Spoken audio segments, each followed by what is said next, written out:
बिहार के हर युवक का सपना है एक अच्छी पढ़ाई, अच्छी नौकरी और सम्मानजनक जीवन। लेकिन हकीकत क्या है? डिग्री लेकर आज भी युवा भटक रहे हैं सिर्फ एक नौकरी की तलाश में, और उन्हें हर दरवाजे पर सिर्फ निराशा और रिजेक्शन ही देखने को मिलता है। यह सिर्फ बिहार के एक व्यक्ति की कहानी नहीं, बल्कि बिहार के लाखों युवा का वो कड़वा सच है, वो कड़वी सच्चाई है जो शायद ही कोई मीडिया या सो कॉल्ड इन्फ्लुएंसर आप तक पहुंचाने की बात करेंगे। लेकिन आज मैं बात करने वाला हूं, आखिर बिहार कैसे इतना बड़ा बेरोजगार राज्य बन गया। इसका समस्या का मेन कारण क्या है, इस समस्या का समाधान कैसे होगा। मैं सिर्फ प्रॉब्लम बता के नहीं चला जाऊंगा, इसके सोल्यूशन पे भी हम बात करेंगे कि कैसे बिहार के लोग और बिहार की सरकार अगर थोड़ा सा पहल करे तो बिहार भी एक विकसित बिहार बन सकता है। पहले हम बात करेंगे अनएम्प्लॉयमेंट रेट की। 2021-22 की पीरियोडिक लेबर फोर्स सर्वे के अकॉर्डिंग बिहार की अनएम्प्लॉयमेंट रेट 6% थी, जबकि 15 से 29 आयु के वर्ग के लिए यह अनएम्प्लॉयमेंट रेट लगभग 20% के हो जाता है, जो कि राष्ट्रीय औसत से काफी ज्यादा है। यानी यूं कहें कि आप बिहार में जितना ज्यादा पढ़ेंगे, जितना ज्यादा आपके पास डिग्री होगी, अनएम्प्लॉयमेंट होने का चांस उतना ही ज्यादा बढ़ जाए। वहीं अगर हम शैक्षिक बेरोजगारी की बात करें तो centre of monitoring Indian economy के अकॉर्डिंग बिहार के ग्रेजुएशन किए गए लोगों की जो अनएम्प्लॉयमेंट रेट है वो 18% तक पहुंच चुकी है, जो दर्शाता है कि उच्च शिक्षा प्राप्त युवाओं के लिए नौकरी पाना और भी कठिन है। यानी यूं कहे कि आप बिहार में जितना ज्यादा डिग्री लेंगे, आपके हाथ में नौकरी नहीं, अनएम्प्लॉयमेंट का वो कटोरा आएगा जिसमें नेता चुनाव में सिर्फ भाषण दे के जाएंगे, रोजगार नहीं देंगे। वहीं अगर हम सरकारी नौकरी की बात करें तो 2024 में बिहार पब्लिक सर्विस कमीशन की सभी एग्जामों के लिए 5 लाख से ज्यादा एप्लीकेशन आए थे, जिसकी वैकेंसी सिर्फ 3500 के आसपास थी। यानी ये कहे जो सिलेक्शन रेट था वो 0.7% था, जो कि यूपीएससी से भी ज्यादा कठिन दिखता है। अगर हम वहीं औद्योगिक विकास की बात करें तो इकोनॉमिक सर्वे 2023-24 के अनुसार बिहार की औद्योगिक विकास मात्र सिर्फ 2.8% रही है, जो नेशनल लेवल से काफी ज्यादा कम है। अगर हम विशेष आर्थिक क्षेत्र की बात करें यानी स्पेशल इकोनॉमिक जोन, हरियाणा ने 2010 से लेकर अभी तक स्पेशल इकोनॉमिक जोन से लगभग 3 लाख से ज्यादा रोजगार उत्पन्न किए हैं, जबकि वही बिहार अभी तक सिर्फ 20,000 जॉब दे पाया है। स्पेशल इकोनॉमिक जोन वो कॉन्सेप्ट है जिसको भारत ही नहीं, भारत के बाहर बड़ी बड़ी कंट्रियां भी इसका यूज करती है।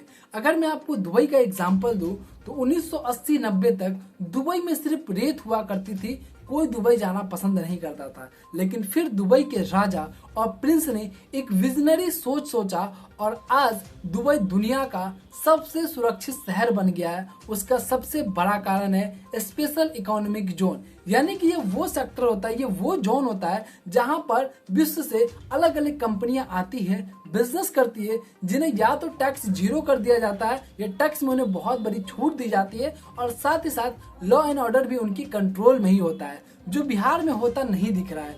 अगर बिहार भी अपने आप को विकसित बिहार बनाना चाहता है तो इसे स्पेशल इकोनॉमिक जोन पर ध्यान देना पड़ेगा, और बिहार में कम से कम 10 से 12 स्पेशल इकोनॉमिक जोन होने चाहिए। वहीं अगर मैं एमएसएमई सेक्टर की बात करूं, micro small and medium enterprises की वृद्धि दर केवल 15% है, जबकि वही पूरे भारत में ये 70% से भी ज्यादा दिख रहा है। ये रिपोर्ट दर्शाता है कि बिहार अभी भी एमएसएमई और स्टार्टअप में एक बहुत बड़ा योगदान दे सकता है, जो कि बिहार नहीं दे रहा है। अगर हम चुनावी वादों को देखें तो 2020 के विधानसभा चुनाव में नीतीश कुमार ने 10 लाख सरकारी नौकरी और 50 लाख निजी नौकरी का वादा किया था। बीजेपी ने भी 19 लाख रोजगार का वादा किया था और तेजस्वी यादव ने भी 10 लाख सरकारी नौकरी का नारा दिया था। वास्तविकता को अगर आप देखो तो 2020 से 2025 हो गए, लेकिन अभी तक केवल 2.5 लाख सरकारी नौकरियां बनी हैं और निजी क्षेत्र में 10 लाख से भी कम नौकरियां के अवसर देखने को मिल रहे हैं।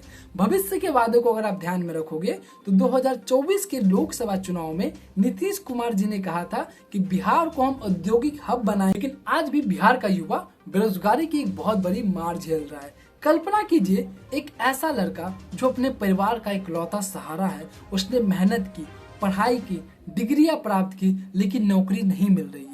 हर रोज सुबह शाम तक वो नौकरी की तलाश में भटकता है, हर जगह उसे निराशा मिलती है, रिजेक्शन मिलते हैं। उसके माता पिता मंदिरों में मन्नत मांग रहे हैं, बहन उनकी चिंता में दिन रात जागती है। यह सिर्फ एक परिवार की कहानी नहीं मेरे दोस्त, बिहार के लाखों बेरोजगार युवा का वो कड़वा सच है जो शायद ही कोई आप तक पहुंचाने की कोशिश करेगा।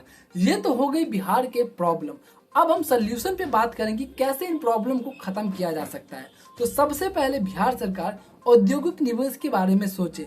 बिहार को हरियाणा की तरह औद्योगिक निवेश यानी स्पेशल इकोनॉमिक जोन पर जोर देना पड़ेगा और बिहार के नेताओं को बड़े बड़े बिजनेसमैन के साथ बैठना होगा, उनके साथ डिनर टेबल करना होगा और उनको बताना होगा कि आप हमारे बिहार में आओ, हमारे बिहार में फैक्ट्री कंपनी लगाओ, हम आपको पूरा लॉ एंड ऑर्डर का सपोर्ट देंगे। अगर ये आपने उन बिजनेसमैन को कन्विंस करने में काम कर लिया तो शायद बिहार एक विकसित बिहार बन सकता है। दूसरा है भर्ती प्रक्रिया में पारदर्शिता यानी कि ट्रांसपेरेंसी। आज भी बिहार में पेपर लीक और भ्रष्टाचार सबसे बड़ा मुद्दा बन के निकला है। आज भी बिहार में जितने भी सरकारी नौकरी के एग्जाम्स होते उसमें पेपर लीक और भ्रष्टाचार तो होना ही होना। आपके पास अगर कोई डिग्री नहीं है, कोई एलिजिबिलिटी क्राइटेरिया नहीं है, अगर आपके पास पैसा है तो आप बिहार के किसी भी डिपार्टमेंट में, किसी भी विभाग में आपको बहुत इजीली जॉब मिल सकता है। तीसरा है स्टार्टअप और एमएसएमई को बढ़ावा दे। बिहार सरकार को भी बिहार में एमएसएमई की कई सारे सेंटर खोलने चाहिए, लोगों को ट्रेनिंग देना पड़ेगा, स्किल्स सिखाना पड़ेगा और बिहार को युवाओं को भी सामने आना पड़ेगा और उन्हें सरकारी नौकरी का दामन छोड़ के, चोला छोड़ के स्टार्टअप और बिजनेस की तरफ बढ़ना पड़ेगा।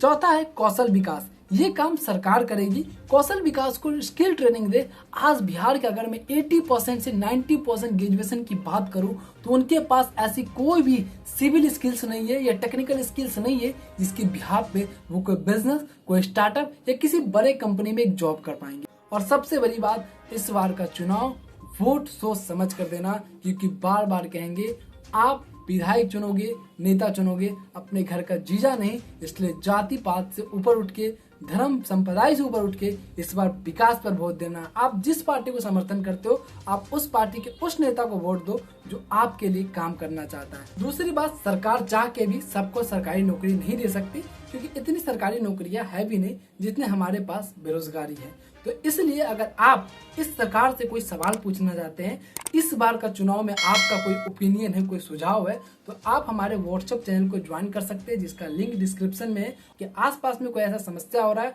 कोई भी ऐसी समस्या है जो आप सरकार तक पहुंचाना चाहते हैं तो आप भेज सकते हैं। हमारी टीम उस पर जांच करेगी, देखेगी। अगर वो समस्या उठाने वाला होगा तो हम सरकार के सामने वो समस्या उठाएंगे। मैं फिर कहूंगा, इस बार का चुनाव आपका और हमारा चुनाव है, बिहार के अस्तित्व का चुनाव है। जय हिंद, जय बिहार।